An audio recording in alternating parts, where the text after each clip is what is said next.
So you may have seen this video the other day. A Pacific Palisades resident out here confronted California Governor Gavin Newsom as he was touring the area. And he said he was on a phone call with Biden and couldn't speak, President Biden, excuse me, and that he couldn't speak to her. Here's part of that exchange. Take a listen. Governor, you got a second? Governor, I live here, Governor. That was my daughter's school, Governor. Please tell me what you're going to do. I want to be here when you call the president. I appreciate it. I'm doing that right now. And it's to immediately get reimbursements, individual assistance, and to help you. I'm devastated for you. I'm so sorry, especially for your daughter. I have 4 kids.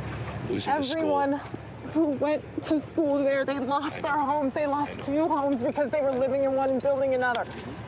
Governor, please tell me, what are you going to do with the president right now? We're getting the resources to help rebuild. Why was there no water in the hydrants, Governor?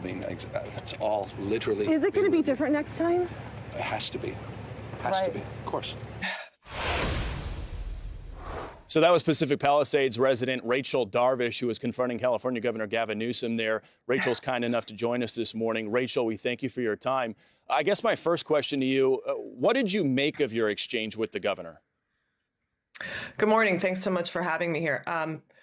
Look, let me sort of pivot off of what was heard earlier by your former guest. I know that we shouldn't be name calling. It's probably not the right thing to do. I don't want to be name calling. I also don't want to be here talking to you under these particular circumstances. So the 2 people that I think are irrelevant to the solution should not be part of the solution. That's what I would say. So if we don't want to name call, we don't have to, but we also don't need irrelevance in this situation. I feel like the conversation I had with the governor, every time I see it now, makes me feel like I was irrelevant, but it's actually he was irrelevant. He wasn't on the phone with the president.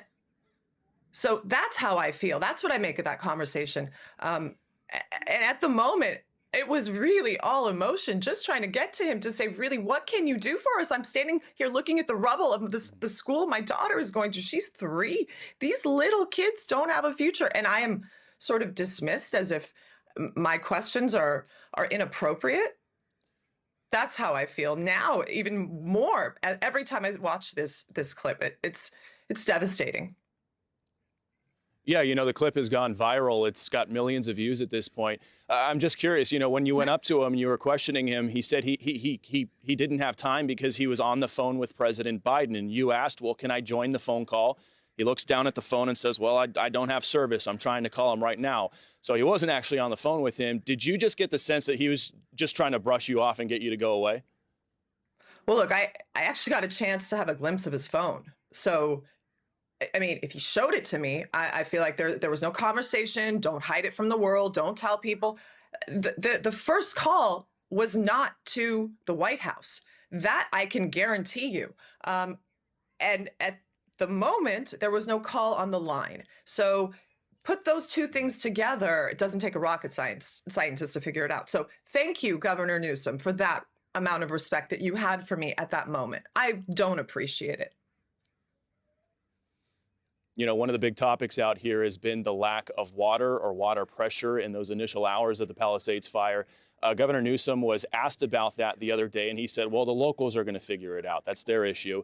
Now he's calling for an outside investigation into what happened with those fire hydrants. We've got about 30 seconds left. Just curious for your reaction to that. My reaction, I think, goes back to my statement at the beginning. I mean, it took a long time for him to make that admission and actually go forward with that. These are the things that make him and Karen Bass sort of irrelevant at this point. Whatever infighting is going on, whatever's going on. Look, you're sending out notifications for us to evacuate, and then you're coming back and telling us, oh, we made a mistake and we're so sorry. This is just this bungling upon bungling on top of each other. When is it going to end, and when are we going to get this taken care of and under control? So how do I feel about the water? I saw it myself. I didn't see a single fire hydrant being used at the time while I was sitting on a hill for 4 hours trying to get down to safety. I didn't see a fire truck come up the hill because they actually probably couldn't, because there was no organization on how to get people off of the hill. How do you get to the fire roads in the back? Why are there fire roads? We live by the ocean. We live by the ocean. Why were those drops not done sooner? Why was there not enough water? You live by the ocean. I don't know. I'm just a mom, and I'm hoping other moms may want to get together. Let's try to fix the state. Let's try to fix the state. Because I got to tell you, my morning, my night, I don't have them anymore. I don't have a life anymore. I don't have anything. You have your daughter and you've got your life, and we are so happy to hear that. We're so thankful both of you are okay. Rachel Darvish, thank you so much for your time this morning. Wishing for the best for you guys. Cheryl? Thanks for having me. I'm Steve Ducey. I'm Brian Kilmeade. And I'm Ainsley Earhart. And click here to subscribe to the Fox News YouTube page to catch our hottest interviews and most compelling analysis.